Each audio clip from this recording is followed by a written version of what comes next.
오늘 본문은 고린도전서 16장 1에서 12절 말씀이고요. 제목은 성도를 위하는 연보에 관하여입니다. 성도를 위하는 연보에 관하여. 고린도전서 16장을 지금 펼치셨다라고 생각하고요. 16장 1절에서 12절까지 먼저 제가 본문을 읽겠습니다. 성도를 위하는 연보에 관하여는 내가 갈라디아 교회들에게 명한 것 같이 너희도 그렇게 하라. 매주 첫날에 너희 각 사람이 수입에 따라 모아두어서 내가 갈 때에 연보를 하지 않게 하라. 내가 이를 때에 너희가 인정한 사람에게 편지를 주어 너희의 은혜를 예루살렘으로 가지고 가게 하리니 만일 나도 가는 것이 합당하면 그들이 나와 함께 가리라. 내가 마게도냐를 지날 터이니 마게도냐를 지난 후에 너희에게 가서 혹 너희와 함께 머물며 겨울을 지낼 듯도 하니 이는 너희가 나를 내가 갈 곳으로 보내어 주게 하려 함이라. 이제는 지나는 길에 너희 보기를 원하지 아니하노니 이는 만일 주께서 허락하시면 얼마 동안 너희와 함께 머물기를 바람이라. 내가 오순절까지 에베소에 머물려 함은 내게 광대하고 유효한 문이 열렸으나 대적하는 자가 많음이라. 디모데가 이르거든 너희는 조심하여 그로 두려움 없이 너희 가운데 있게 하라. 이는 그도 나와 같이 주의 일을 힘쓰는 자임이라. 그러므로 누구든지 그를 멸시하지 말고 평안히 보내어 내게로 오게 하라. 나는 그가 형제들과 함께 오기를 기다리노라.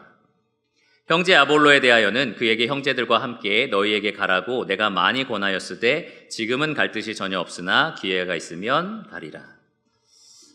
제가 방금 읽은 이 말씀들을 가만히 생각해 보시면 굉장히 사적이다라는 생각이 드실 겁니다. 내가 갈 거고 들릴 거고 좀 늦게 갈 수도 있는데 이런 이야기들이 담겨 있고요. 또 내가 명한 그 헌금을 너희가 좀 모아두었다가 잘 가지고 가게 하라 이런 식으로 약간 편지를 이제 핵심적인 내용들을 다 마무리하고 나서 좀 여러 가지 필요했던 내용들을 붙이는 것 같은 그러한 느낌이 듭니다. 그래서 사실 이런 식의 본문을 설교하는 것을 굉장히 설교자들이 어려워해요. 왜냐하면 바울이 마게도냐 들렸다가 고린도 교회에 간다는 것으로 오늘 여러분들에게 어떤 교훈을 줄 수 있을까라는 생각이 드는 거죠.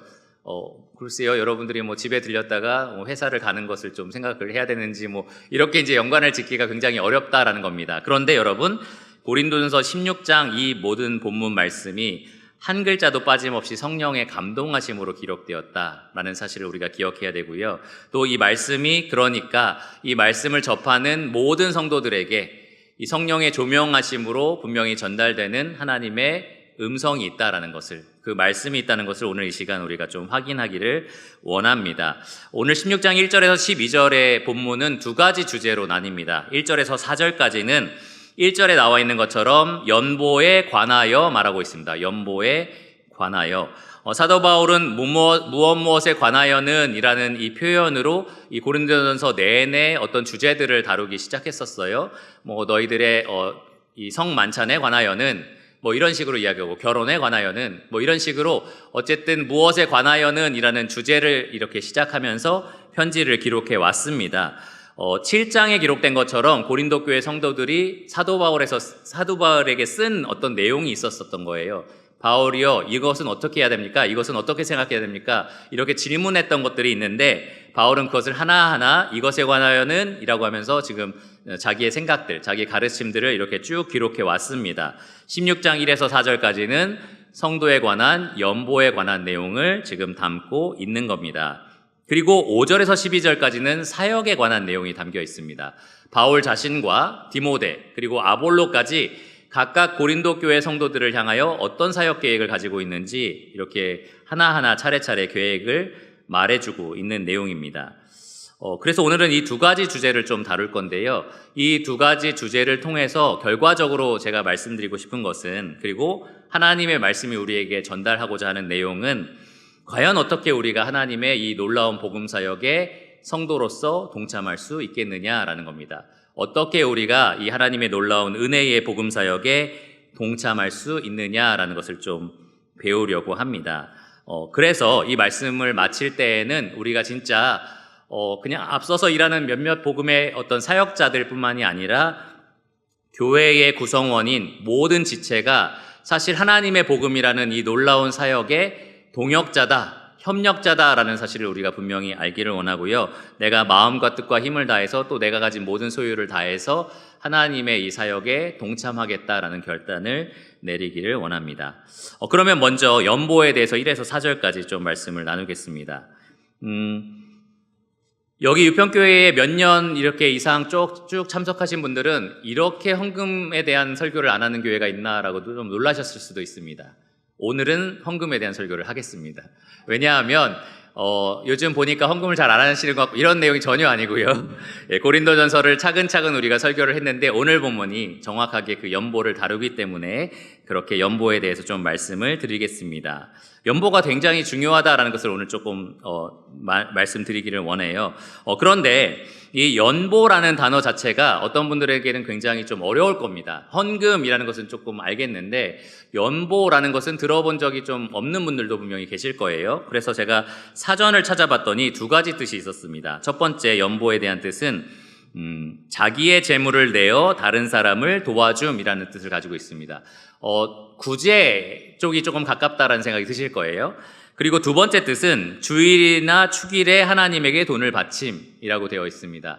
우리가 알고 있는 헌금의 개념이 이 두 번째 뜻일 겁니다. 그런데 오늘 사도 바울이 말하는 연보라는 것은 이 두 가지 뜻을 모두 다 포함을 합니다. 어떤 어려움에 처한 사람을 위해서 모금한 돈이기도 했고요. 동시에 그 돈은 그냥 세상 사람들이 어려운 사람 구제하는 그러한 목적이 아니라 하나님께 바쳐진, 하나님이 은혜를 베푸시는데 동참했던 그러한 헌금이었다라는 것도 사실입니다. 두 가지 특성이 다 이 안에 들어 있었다라는 거예요. 그런데 이 바울이 고린도 교회에 부탁했던 이 연보가 정기적으로 매주 하나님께 드려졌던 헌금 형식은 아니었습니다. 이것은 분명한 특별 구제 목적으로 모금되었던 돈이었습니다. 3절에 보시면 그 구제 대상을 우리가 예측할 수 있는, 생각할 수 있는 구절이 나와요. 여기 보시면 3절에 너희의 은혜를 예루살렘으로 가지고 가게 하리니 라고 되어 있습니다. 여기 은혜라고 표현되어 있지만 사실은 연보를 의미합니다. 왜 연보를 은혜라고 했느냐? 불쌍한 사람들에게 은혜를 베푸는 것이기 때문에도 그랬고요. 하나님의 은혜에 대한 합당한 반응이 헌금이고 연보이기 때문에도 그렇습니다. 그래서 은혜라는 표현으로 바꿨어요. 그러면서 이것을 어디로 가지고 간다고 합니까? 예루살렘이라고 이야기를 합니다. 그러니까 이 특별 구제금은 예루살렘에 있는 성도들을 위한 것이구나, 예루살렘에 있는 어떤 사람들을 위한 것이구나 라고 우리가 충분히 생각할 수 있습니다. 실제로 1절을 보시면 바울은 고린도 교회뿐만 아니라 내가 갈라디아 교회들에게 명한 것 같이 라고 이야기를 합니다. 그러니까 갈라디아에 세워진 여러 교회들에게도 똑같은 요구를 했었다라고 우리가 알 수 있는 겁니다. 로마서 말씀해 보면 이것이 갈라디아뿐만 아니라 마게도니아와 아가야에 있는 교회에게도 요구됐다라는 것을 알 수 있습니다. 로마서 15장 25절에서 26절을 제가 읽어드릴게요. 이제는 내가 성도들을 섬기는 일로 예루살렘에 가노니 이는 마게도냐와 아가야 사람들이 예루살렘 성도 중 가난한 자들을 위하여 기쁘게 얼마를 연보하였습니다. 누구를 대상으로 한 거래요? 예루살렘에 있는 성도들 중 어떤 사람이요? 가난한 사람들을 위해서 이 연보가 모아졌다라는 것을 알 수 있습니다. 마게도냐, 아가야, 갈라디아, 그리고 고린도까지 많은 교회들에게 이 모금을 바울이 요구를 했던 겁니다. 한 1년에서 1년 반 이상 이 모금 활동이 이루어졌었고요. 나중에는 이것을 다 모아서 바울이 실제로 예루살렘에 전달을 합니다. 그런데 궁금한 게 생겨요. 예루살렘에 왜 이 모금이 필요했을까? 이 구제가 필요했을까? 예루살렘에 왜 가난한 사람들이 많았을까라는 생각이 드는 겁니다. 여러분 잘 아시다시피 예루살렘에서 교회가 시작됐습니다. 오순절에 성령의 강림으로 말미암아 사도들이 성령의 감동하심을 받고 복음을 선포하게 됩니다. 그때 예루살렘에는 오순절이기 때문에 수많은 순례자들이 모여들었었어요. 그리고 그들이 복음을 듣고 여러분 잘 아시다시피 얼마나 구원을 받습니까? 3,000, 그 다음에는 5,000, 이렇게 말도 안 되는 숫자가 이제 성도들로 더해지게 됐습니다. 그 많은 순례자들 중에 어떤 사람들은 다시 자기 고향으로 돌아가서 유대교를 믿고 싶어 하지 않았어요. 그러니까 예루살렘에 남아서 이 믿음의 공동체의 구성원이 되고 싶었습니다. 그러니까 어디서 먹고 잘 수 있나요? 어디서 숙식할 수 있나요? 성도들 집집마다 흩어져서 그들이 머물렀던 거고요. 먹을 때 이 집에 여러분 손님이 오면은 더 음식이 필요합니까? 필요하지 않습니까? 필요하죠. 그러니까 자원들이 필요했던 겁니다. 그래서 초대교회에서 성도들이 했던 것이 무엇이었느냐? 자기의 재산을 팔아다가 사도들의 발 앞에 눕니다. 그러면 그 자원들을 가져다 놓고 이제 여기에 있는 사람들에게 필요를 공급을 했던 거예요. 그리고 자기 물건을 자기 것이라고 주장하지 않았다고 얘기합니다. 통용을 해서 내 물건을 이 성도들이 사용할 수 있도록 그렇게 나눔이 이루어졌었습니다. 그런데 아무리 재산을 팔았다고 하더라도 그 재산이 무한한 건 아니잖아요. 그 수천 명의 사람들을 어떻게 먹이겠습니까? 물론 돌아간 사람들도 있겠지만 이 자원이라는 것은 한정되어 있습니다. 그러니까 점점 줄어들었을 거예요. 게다가 스데반의 순교 사건이 일어납니다. 그러면서 뿔뿔이 사람들이 흩어졌고요. 사람들은 예수님을 믿는다는 이유로 재산을 뺏기고 일자리를 잃고 감옥에 갇히게 됩니다. 감옥에 갇힌 사람들에게 물건이 필요하겠죠. 필요한 물건들을 조달해야 되고요. 그리고 재산을 잃은 사람, 직장을 잃은 사람에게 구제가 필요할 겁니다. 그러니까 이 예루살렘에 있는 성도들은 점점 더 가난해질 수밖에 없는 상황이었다라는 거죠. 그리고 이 고린도전서 편지를 쓰기 몇 년 전에는 사도행전에 따르면 어떤 선지자가 예루살렘에 큰 흉년이 들 것이다 라고 예언을 했었습니다. 그러니까 이 농경사회가 기반이 되었던 그러한 예루살렘에서 큰 흉년이 불어닥쳤을 때 수많은 사람들이 굶주리게 됐었을 겁니다. 지금 이 편지를 쓰는 순간에도 그 어려운 실정이 다 해결되지는 않은 상태였을 거예요. 그래서 사도 바울은 그 많은 기간 동안 1년 반이라는 좀 긴 기간 동안 자기가 세운 여러 교회들에게 부탁을 해서 이 모금을 해가지고 이제 구제를 하려고 했던 겁니다. 그런데 이 구제에 대해서, 이 연보에 대해서 사도 바울은 이렇게 표현했어요. 갈라디아서 6장 10절에 이 연보를 부탁했던 교회입니다. 6장 10절에 이렇게 말을 했습니다. 그러므로 우리는 기회에 있는 대로 모든 이에게 착한 일을 하되 더욱 믿음의 가정들에게 할지니라. 바울이 볼 때 연보는 기회였던 겁니다. 기회. 무슨 기회입니까? 착한 일을 할 기회였습니다. 하나님 보시기에 선한 일, 하나님이 기뻐하시는 일을 할 수 있는 기회, 그것이 바로 연보다라고 바울은 믿었던 겁니다. 그것도 더욱더 믿음의 가정들을 위해서 하는 것, 그것이 필요하다라고 바울이 생각을 했습니다. 더 나아가서 로마서 말씀해 보면 바울은 이방인들이 유대인들을 구제하는 것이 빚을 갚는 것이다 라고 이야기를 했습니다. 왜 그렇습니까? 복음이 유대인에게서 시작됐기 때문에 그렇습니다. 예루살렘에서 시작돼서 이방인 지역에 퍼져나갔기 때문에 그렇습니다. 너희가 유대인들로부터 복음의 빚을 받았다면 그러면 그 빚을 갚는 것으로 이 물질을 그들에게 베푸는 것이 당연하다라고 이야기를 합니다. 로마서 15장 27절을 보시면 이렇게 말을 했어요. 저희는 그들에게 빚진 자니, 다시 말해서 이방인들은 유대인에게 빚진 자니라고 말을 한 겁니다. 만일 이방인들이 그들의 영적인 것을 나눠 가졌으면 육적인 것으로 그들을 섬기는 것이 마땅하니라. 복음의 빚을 받았다면 그 복음의 빚을 갚는 것이 마땅하다라고 분명하게 이야기를 합니다. 그러니까 사도 바울이 봤을 때 연보라는 것은 이렇게 정리할 수 있습니다. 연보는 복음의 빚진 자들이 복음의 은혜를 내려주신 하나님의 뜻에 따라서 자신의 것을 내어주는 것이다 라고 말할 수 있습니다. 다시 한번 말씀드릴게요. 복음의 빚진 자들이 복음의 은혜를 내려주신 하나님의 뜻에 따라서 자신의 것을 내어주는 것, 그것이 바로 연보이고요. 그것이 바로 헌금입니다. 나중에 고린도 후서라는 편지, 똑같은 대상에게 쓴 이 고린도 후서라는 편지에서 사도 바울은 마게도니아에게 교회에게 부탁했을 때 그 마게도니아 교회는 이렇게 헌금했더라라고 이 고린도 교회에게 알려줘요. 조금 비교하는 것 같이 들려서 기분 나쁠 수도 있는데 독려하기 위해서 했던 말입니다. 어떻게 말했는지 제가 좀 읽어드리겠습니다. 고린도후서 8장 1에서 5절입니다. 형제들아, 하나님께서 마게도냐 교회들에게 주신 은혜를 우리가 너희에게 알리노니, 일단 헌금을 했던 것, 그들이 헌금했던 것을 은혜라고 얘기해요. 그런 마음을 주시고 그렇게 헌금하게 하신 것은 하나님의 은혜다라고 얘기합니다. 왜 그렇습니까? 하나님 기뻐하시는 선한 일에 이들이 참여한 것이기 때문에 그렇습니다. 그리고 나서 이렇게 말을 해요. 환난의 많은 시련 가운데서 그들의 넘치는 기쁨과 극심한 가난이 그들의 풍성한 연보를 넘치도록 하게 하였느니라. 여러분, 이 말을 그냥 넘기지 말고 한번 가만히 생각해 보세요. 그들이 어느 날 로또에 맞아서 엄청나게 돈이 많이 생겼는데 그래서 풍성한 연보를 내게 되었다라고 말하지 않았습니다. 뭐라고 얘기하느냐? 환난의 많은 시련 가운데. 그러니까 연보할 수 있는 마음 상태가 아닌 거예요. 그렇죠? 그리고 넘치는 기쁨이 있었고 또 극심한 가난이 있었다고 얘기합니다. 극심한 가난과 헌금은 뭔가 안 어울리는 표현이잖아요. 그렇죠? 뭔가 안 어울리는 그런 관계입니다. 그런데 오히려 그 가운데 더 주께 드리기를 원했고 그 가운데 더 다른 성도들을 불쌍히 여기는 마음을 주신 겁니다. 그래서 은혜라고 한 거예요. 어떻게 했느냐? 이어서 제가 읽어드리면 내가 증언하노니 그들이 힘대로 할 뿐 아니라 힘에 지나도록 자원하여 이 은혜와 성도 섬기는 일에 참여함에 대하여 우리에게 간절히 구하니. 여러분 이것도 잘 들어보세요. 바울이 간곡하게 요청해서 준 게 아닙니다.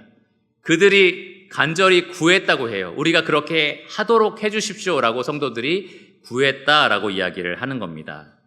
하나님의 그 은혜에 참여하게 해주십시오. 하나님이 성도들을 섬기는 그 일에 우리도 동참하고 싶습니다라고 그들이 간절히 원했다라는 겁니다. 여러분 그들의 경제적인 환경이라든지 이 육신의 환경이라든지 그것이 정말로 힘들었겠지만 그들의 영적인 상태가 얼마나 건강하고 거룩했는지를 우리가 생각해 볼 필요가 있습니다.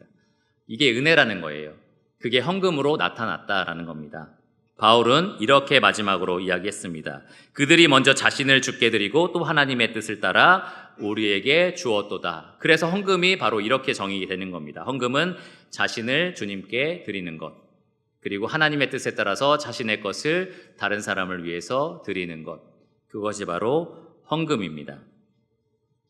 헌금의 몇 가지 원칙을 2절에서 좀 발견할 수 있어요. 아까 말씀드린 것처럼 이것은 정기적으로 드리는 헌금에 관련된 것은 아니지만 일반적으로 이것을 정기적인 헌금에 적용할 수 있는 원칙입니다. 2절에서 우리는 그 원칙을 4가지 정도 발견할 수 있는데 첫 번째로는 정기적으로입니다. 정기적으로. 첫 번째 2절의 말씀이 매주 첫날에 라고 되어 있습니다. 매주 첫날에. 그러니까 매 주일마다 드려라 라고 분명하게 정기적인 헌금을 요구하고 있는 거예요. 왜 매주 첫날일까? 이 초대교회는 매주 첫날 떡을 떼려고 모였습니다. 예배하기 위해서 모였다는 거죠. 그때 성도들이 하나님께 드리는 예물로서 헌금을 하라라고 이렇게 명령을 했던 겁니다. 유평교회는 이 헌금을 앞에다 가져다 놓고 성도님들 이건 우리가 하나님께 드리는 예물입니다. 같이 기도합시다. 이런 시간이 없어요. 그래서 조금은 아쉬운 마음도 있습니다. 저 뒤에 있어서 다른 사람들 체면 차리지 않고 하나님과 나만 알도록 헌금한다라는 면에서는 굉장히 저는 가치가 있다고 생각하는데 동시에 어떤 교회들은 이제 앞에 그 헌금한 것들을 가지고 와서 기도하거든요. 왜냐하면 오늘 이번 주에 우리가 주님께 드린 예물입니다라고 예배한다라는 생각을 갖게 하는 거예요. 그런 부분이 좀 부족한 것은 아쉽다라는 생각이 듭니다. 정기적으로 우리가 하나님께 예물을 바치는 것이 예배다라는 생각을 반드시 가지셔야 한다라는 거예요. 미국에 있을 때에 이 헌금 바구니를 돌리더라고요. 저는 한 번도 그런 걸 경험한 적이 없어서 그 자리에서 굉장히 거부감이 들기는 했습니다. 왜 이렇게 하는 거야? 이런 생각이 들긴 했는데 미국 사람은 저희들보다 훨씬 체면을 안 차리더라고요. 그래서 미국 사람들은 괜찮나 보다 이렇게 생각을 했는데 좋았던 점은 이겁니다. 매주 그렇게 바구니를 돌리면서 내가 하나님께 드리고 그것을 또 앞으로 가져가서 모든 성도가 함께 하나님께 예배를 드린다라는 점에서는 굉장히 좋았습니다. 당시에는 제가 습관처럼 한 달에 한 번 하나님께 예물을 드렸는데 나머지 3주 혹은 4주가 그냥 내 앞에서 지나가도 난 하나도 헌금을 하지 않는 느낌이더라고요. 그래서 제가 미국에 있는 동안에는 그렇게 쪼개서 매주 이렇게 드리는 것으로 좀 바꿔서 예배를 드려봤습니다. 다 장단점이 있긴 한데 제가 지금 말씀드리고자 하는 것은 매주 내가 이 자리에 나올 때 마음으로 예배드리고 그리고 내 뜻을 모아서 예배를 드리지만 동시에 내가 가진 것들로 하나님께 또 예배 드린다라는 마음을 가지는 것이 굉장히 중요하다라는 겁니다. 두 번째로는 모두가입니다. 모두가. 두 번째 원칙은 모두가인데요. 여기 매주 첫날의 다음에 말씀을 보시면 너희 각 사람이라고 되어 있습니다. 각각의 모든 성도들이 여기에 참여하라라고 바울이 요구를 한 겁니다. 부자나 여유로운 사람만 이 모금의 활동에 참여하라라고 말한 게 아니었어요. 가난한 사람도 참여하라라고 얘기를 했습니다. 예수님도 2 렙돈을 바친 과부에 대해서 이렇게 만들어버린 종교 시스템을 질책하셨지만 그렇게 드린 과부의 마음에 대해서는 칭찬을 하셨습니다. 부자나 가난한 자나 하나님께 드릴 수 있습니다. 왜 그렇습니까? 모두가 다 복음에 빚진 자들이기 때문에 그렇습니다. 부자나 가난한 자나 뭐 물질적으로는 하나님 저한테 왜 이거밖에 안 주셨나요? 이렇게 많이 주셨나요? 뭐 그렇게 따질 수는 있지만 사실 복음에 있어서는 우리 모두가 하나님께 동일한 빚을 졌기 때문에 그렇습니다. 모두가 그 복음의 은혜에 보답할 책임이 있기 때문에 그렇습니다. 자, 세 번째, 형편에 따라입니다. 형편에 따라. 여기 보시면 매주 첫날에 너희 각 사람이 다음에 수입에 따라라는 말이 있습니다. 수입에 따라. 이 표현만 가지고 보면은 여러분 아마 월급을 계산하실 겁니다. 수입. 나의 매달 수입이 얼마지? 그러니까 이만큼 드리면 되나? 이 비례적으로 드리면 되는 건가? 뭐 이런 생각을 하는 거예요. 그런데 정확한 해석은 수입에 따라보다는 하나님이 나를 축복하신 것만큼, 하나님이 나를 번창하신 만큼이라는 표현입니다. 그러니까 이번 주 한 주에 하나님이 나에게 너무 많은 은혜를 베푸신 것 같아요. 그럼 그것에 따라서 내가 하나님께 드릴 수 있다라는 겁니다. 내 수입을 계산해서 그거에 따라 드리라는 게 아니에요. 내가 감사한 만큼 하나님이 나에게 은혜를 베풀어 주신 것만큼 그렇게 내가 하나님께 드릴 수 있다라는 겁니다. 고린도후서 9장 7절에는 그래서 바울이 이렇게 말을 했습니다. 각각 그 마음에 정한 대로 할 것이요. 수입의 기준이 아니죠. 내 마음에 감사한 만큼 그 정한 기준의 만큼 하는 겁니다. 인색함으로나 억지로 하지 말지니 하나님은 즐겨내는 자를 사랑하시느니라. 감사하는 마음으로 드리는 거예요. 즐겨서 내는 겁니다. 하나님이 나를 이렇게까지 축복해 주셨는데 내가 하나님께 드리는 것이 합당하다라는 마음으로 그렇게 드리는 겁니다. 마지막 네 번째 원칙은 주님께 드린다라는 겁니다. 주님께 드리는 것. 여기 내가 갈 때에 연보를 하지 않게 하라라고 2절 마지막에 기록이 되어 있는데요. 이 표현 자체는 내가 갔을 때 그렇게 성급하게 막 이 모금을 준비하면 사실 얼마 나오지도 않을 거고 또 바울을 의식해서 내게 될 거잖아요. 바울이 왔네? 그럼 좀 내야지. 지금 내라고 하니까 내야지. 막 주머니를 뒤져서 내고 막 이런 식으로 낼 거 아니에요. 그러니까 미리미리 준비해서 충분히 마련을 해 놓으라라는 그러한 뜻의 이 기록을 한 겁니다. 그런데 조금 더 깊이 생각해 보면 바울은 이 모금이, 이 헌금이 자기를 생각해서 혹은 억지로 하지 않기를 바라는 마음이 굉장히 컸던 거예요. 거의 1년 반이라는 기간 동안 매주 무엇을 연습했으면 좋겠느냐? 하나님께 자기를 드리고 싶어 하는 마음.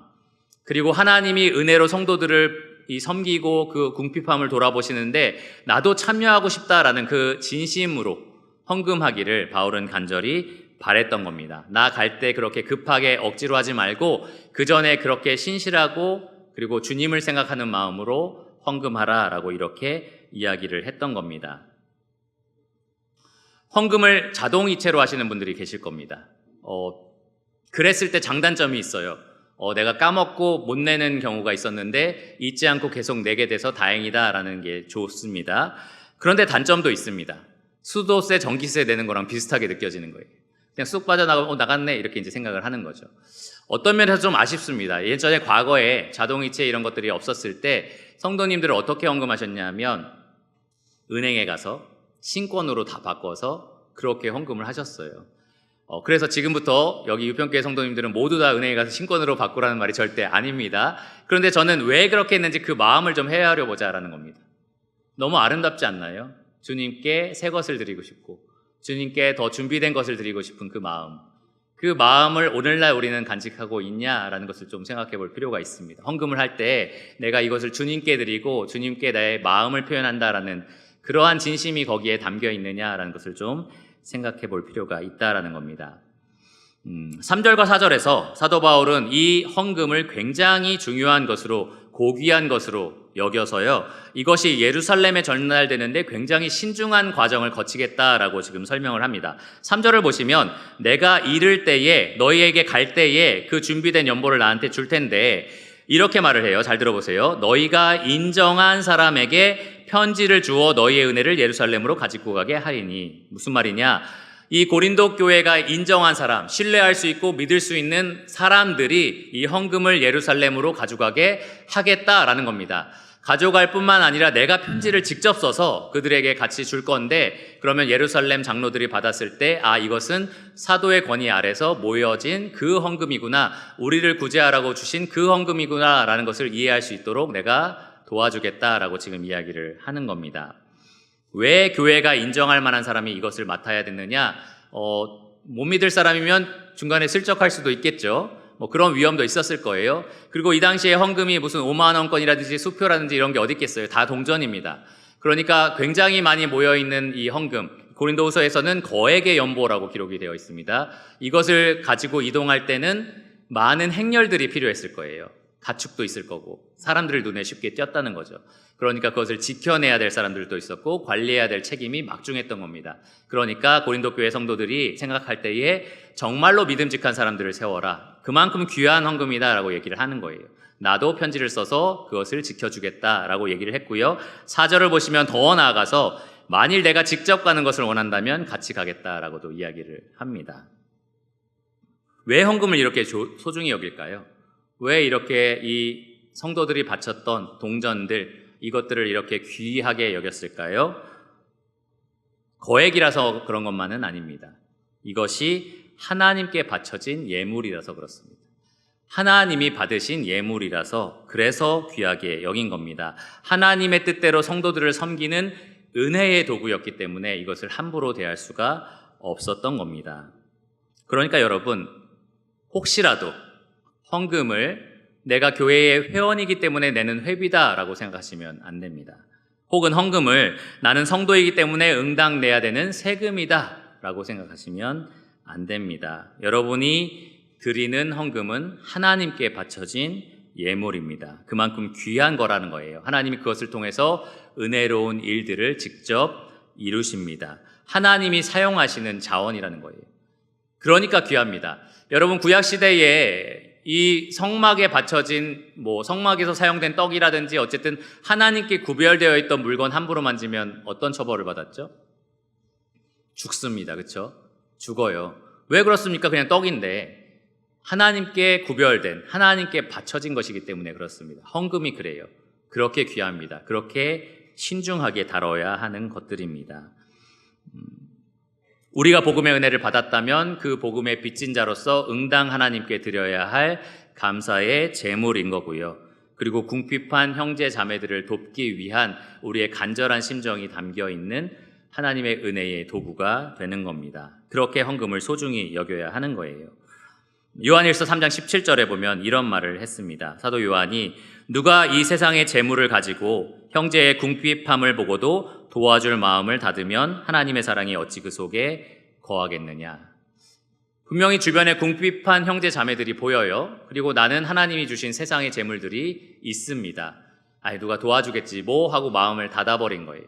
그랬을 때 사도 요한은 너의 그 마음 속에 하나님의 사랑이 어디 있느냐라고 물어보는 겁니다. 헌금은 결국 우리가 성도를 사랑하는지 사랑하지 않는지를 보여주는 잣대가 되는 겁니다. 헌금은 우리가 하나님을 진심으로 예배하는지 예배하지 않는지를 보여주는 잣대가 되는 겁니다. 말과 혀로 사랑한다고 말하는 거 중요하죠. 근데 그것으로는 충분하지 않습니다.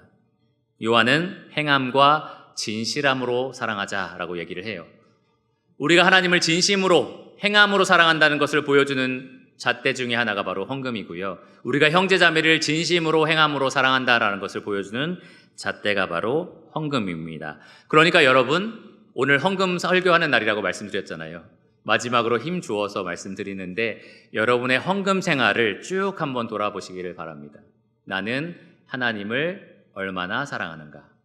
나는 형제자매를 얼마나 사랑하는가? 여러분의 헌금 생활이 그것을 증명합니다. 하나님은 즐겨내는 자를 사랑한다라고 말씀하셨어요. 그리고 말라기서에서 보면은 한번 나에게 온전한 헌금을 줘봐라 라고 하시면서 내가 하늘에서 더 이상 쌓을 수 없도록 복을 내려주겠다라고 말씀을 하셨습니다. 이것이 꼭 물질적인 보상만은 아니겠지만 하나님은 자기를 사랑한 자를 반드시 사랑하십니다. 그 사랑을 분명하게 여러분에게 풍성하게 보여주실 것입니다. 그러니까 여러분의 헌금 생활을 한번 돌아보시고요. 나의 진심이 어떻게 내가 물질을 사용하는데 나타나고 있는지 잘 한번 점검해 보시기를 바랍니다. 자, 두 번째로 이제 사역에 대해서 좀 살펴보겠습니다. 5절에서 12절까지예요. 아까 말씀드린 것처럼 바울 5절에서 9절, 그리고 디모데 10절에서 11절, 그리고 마지막으로 아볼로 12절에 각각 이들이 어떻게 고린도 교회를 돌아올 것인지의 계획을 지금 밝히고 있습니다. 먼저 바울을 살펴보시면 5절에 보시면 마게도냐를 내가 지날 것이다 라고 지금 이야기를 합니다. 그런데 표현을 가만히 보시면 마게도냐를 지날 터이니 라고 되어 있어요. 터이니. 터인이라는 이 표현 때문에 지날 수도 있고 지나지 않을 수도 있다. 아직 확실하지 않다라는 그런 어감을 우리가 느낄 수가 있습니다. 아직 확실하지 않지만 그럴 계획이 있다라고 지금 이야기를 하는 거죠. 그리고 마게도냐를 지난 후에 너희에게 갈 것이다 라고 이야기를 합니다. 6절에 보시면 혹 너희와 함께 머물며 겨울을 지낼 듯도 하니 라고 이야기를 해요. 이것도 또한 확실하지 않다라고 이야기를 하지만 내 마음으로는 그러고 싶은 계획이다 라고 지금 분명하게 밝힌 겁니다. 9월 중순이 지나면 바닷길이 막혀요. 겨울이라서 바다가 얼어서 이 당시에는 이제 바다로 예루살렘으로 가는 길이 막혀버리는 겁니다. 그러니까 그 겨울 동안은 고린도 교회에 머물러야겠다라는 생각을 사도 바울이 가지고 있었습니다.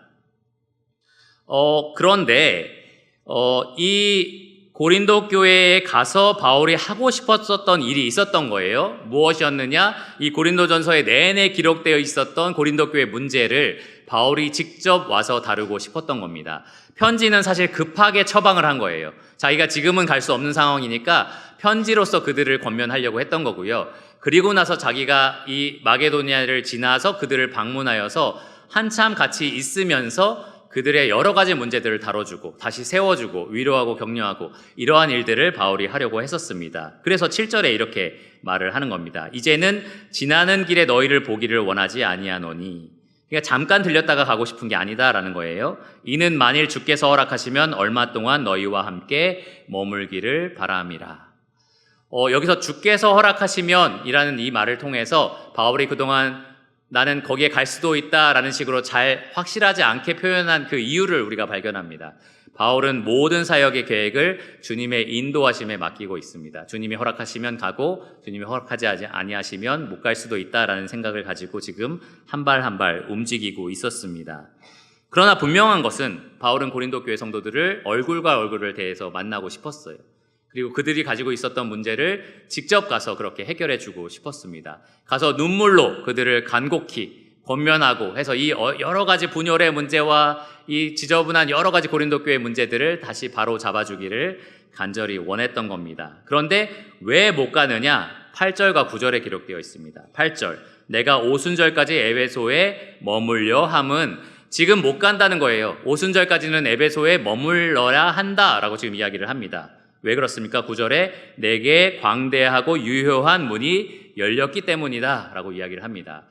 사도행전의 기록에 따르면 사도 바울이 에베소에 있을 때 이 편지를 썼고요. 에베소에 교회를 세우고 두란노 서원을 열어놓습니다. 그러니까 아시아에 있는 모든 사람이 복음을 들었다라고 기록이 되어 있습니다.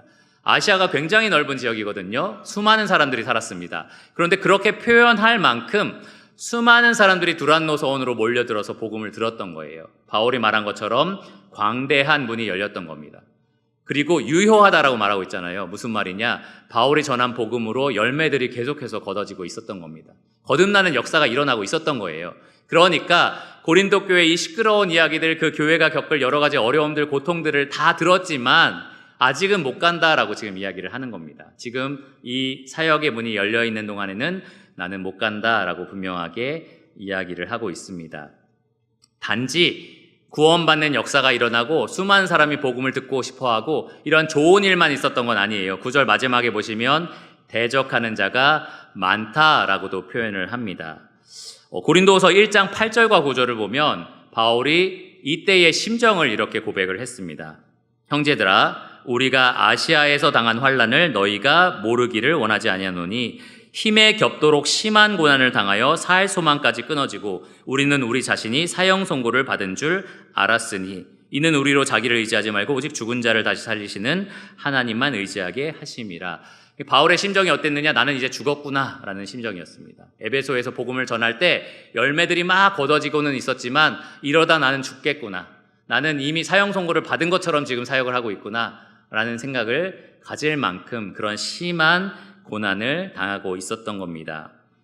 사실 복음의 일꾼으로서 이 심한 고난을 피해서 고린도 교회에 가서 좀 숨고 싶다, 그리고 좀 쉬고 싶다는 생각을 가질 수도 있었을 거예요. 그 문제를 해결해 준다라는 이유로 내가 이 자리를 좀 피하고 싶다는 생각을 가질 수도 있었을 겁니다. 그러나 바울은 언제나 주께서 허락하시면 간다라는 생각을 가졌습니다. 그리고 지금은 주님께서 에베소에서 복음을 전하라라고 요구를 하시는 상황이었습니다.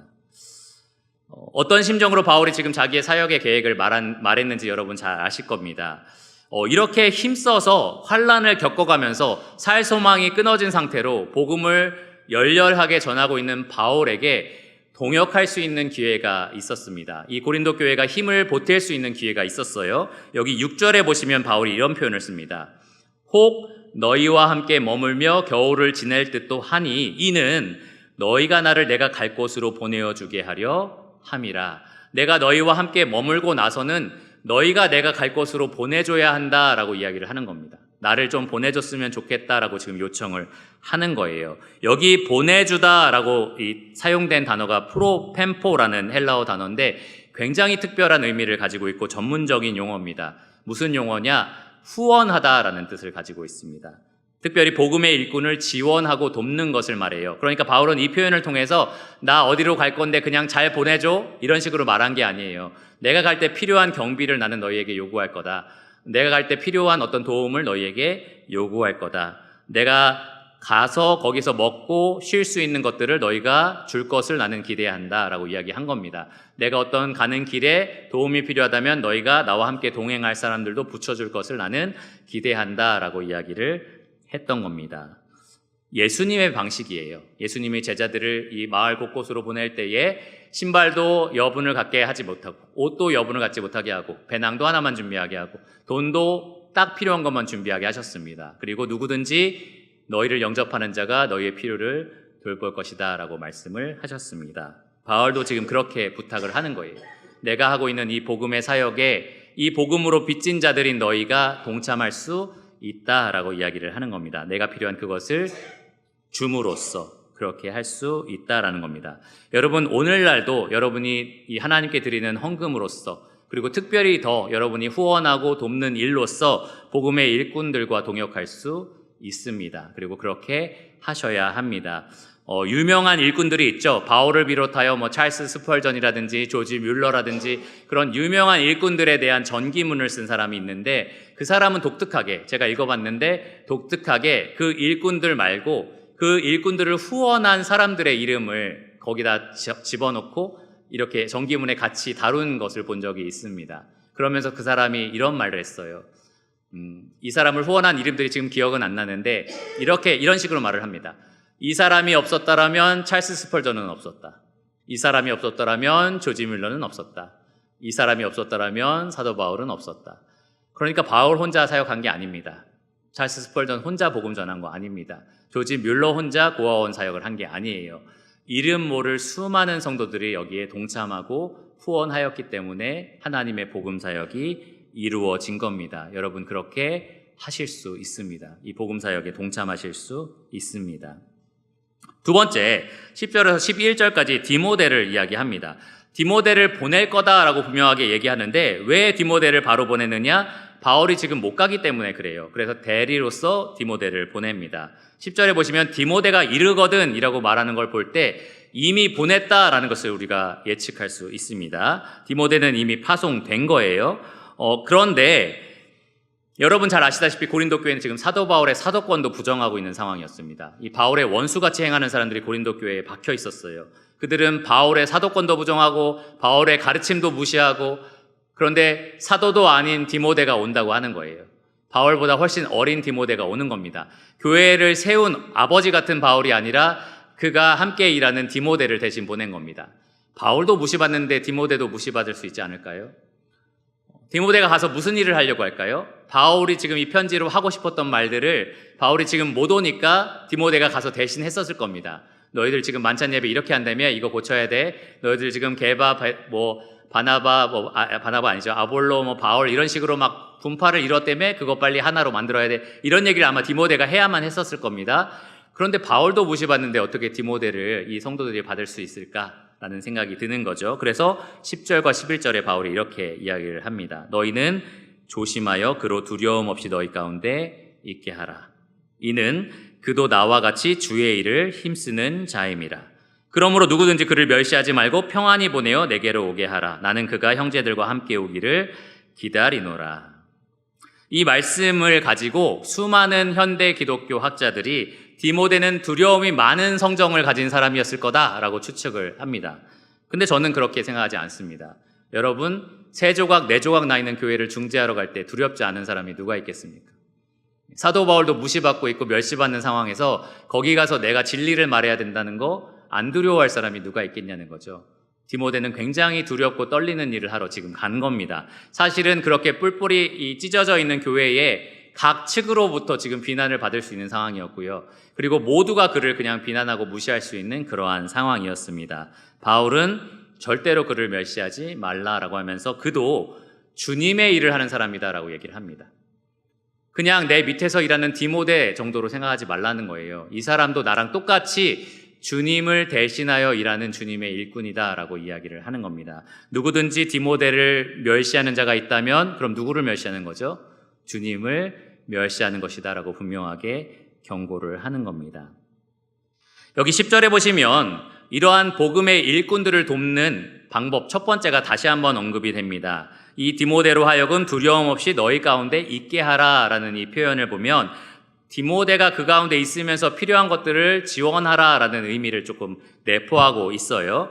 그런데 두 번째로 여러분, 복음 동역자를 여러분이 도와줄 수 있는 방법들이 있습니다. 복음의 일꾼들을 여러분 도와줄 수 있는 방법이 있어요. 무엇이냐면 바로 그들이 말하는 진리의 말씀에 귀를 기울이는 겁니다. 아무리 연소하더라도, 아무리 두려움을 가진 사람이더라도, 아무리 사도가 아니더라도 그가 만일 주님이 세운 일꾼이라면 여러분 주님의 음성처럼 듣고 따르는 겁니다. 그렇게 이 복음의 일꾼의 하는 일들을 여러분 도와줄 수 있고요. 지지할 수 있습니다.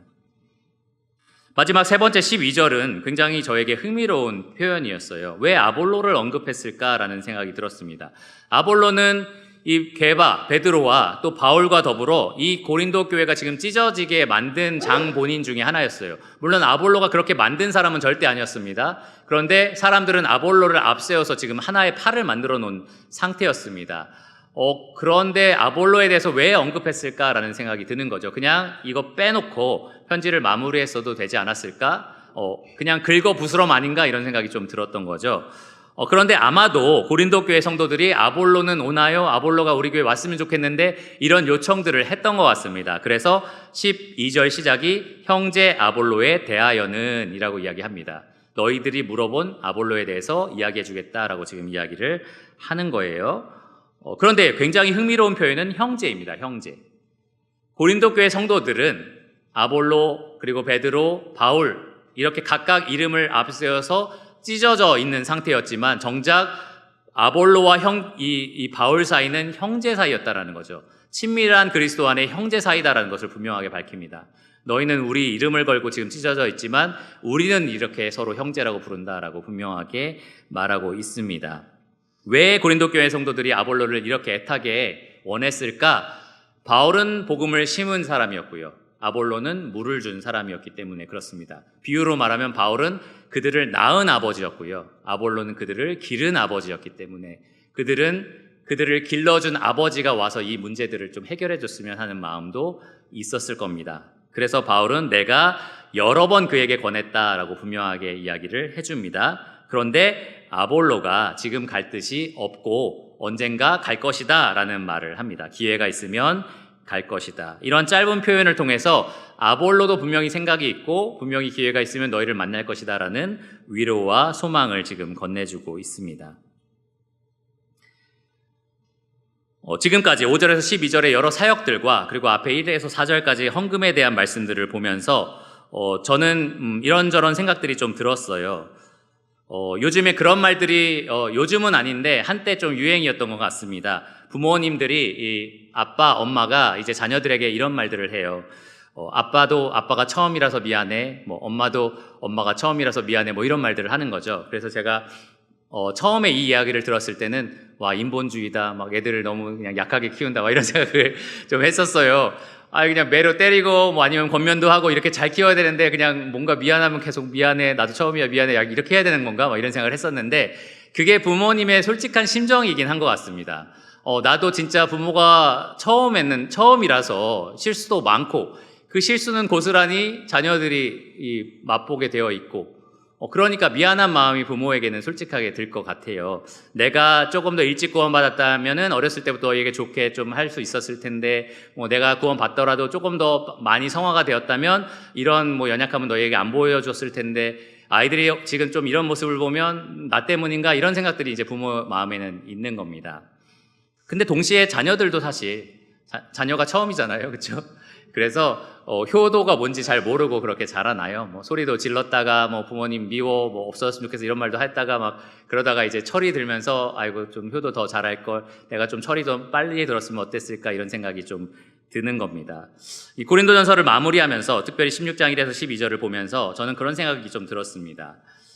바울도 목회가 처음이에요, 그렇죠? 디모데도 목회가 처음이고 아볼로도 마찬가지입니다. 그들은 갓 구원받고 몇 년 동안의 훈련을 통해서 이러한 정말로 위대한 일들을 주님 손에 붙들려서 하고 있었습니다. 교회가 이렇게 엉망으로 변해갈 때에 바울의 심정이 어땠을까요?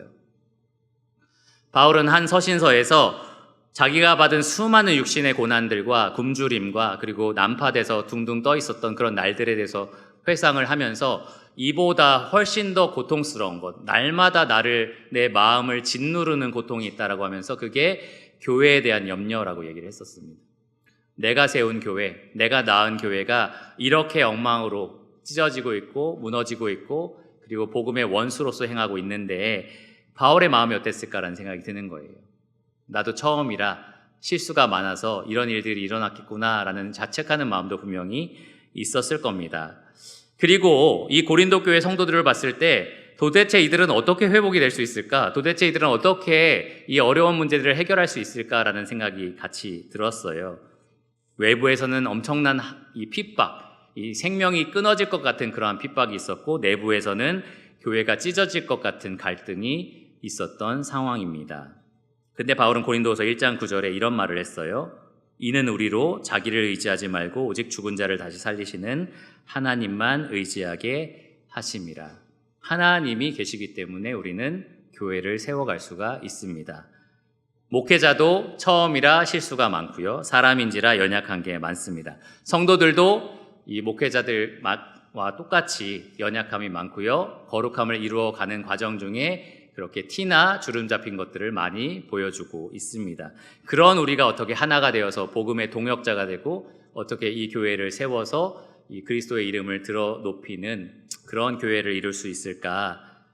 우리가 아니라 하나님이 하십니다. 우리가 아니라 하나님께서 반드시 그렇게 하실 겁니다.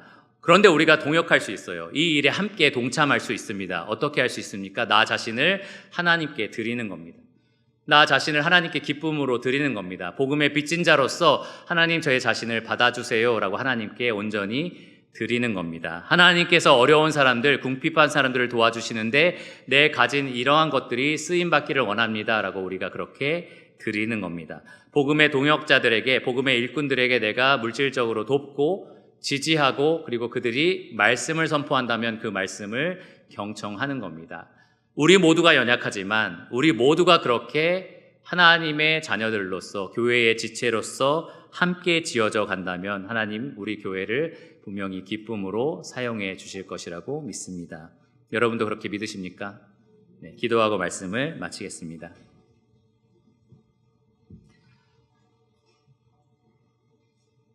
하나님 감사합니다. 우리는 초대교회 하면 모두가 다 이상적이고 아무런 문제가 없는 교회라고 착각하기가 쉬운데 우리가 고린도 교회에 쓰여진 이 편지를 쭉 읽어가면서 얼마나 그들이 연약한 점이 많았었는지, 얼마나 그들이 주님의 사랑과 인도하심 그리고 보호하심 없으면 단 한 방에 무너질 수 있는 그러한 부족한 교회였는지 우리가 우리 자신을 돌아보면서 또 생각해 보게 됩니다. 하나님, 그러나 하나님께서 이 교회를 사랑하셨습니다. 하나님이 이 교회를 피로 사셨습니다. 하나님께서 이 교회를 여전히 사용하기를 원하십니다. 하나님께서 이 교회에 하나님의 이름을 두셨습니다. 하나님께서 이 교회를 위하여 자기의 아들을 아낌없이 내어주셨습니다.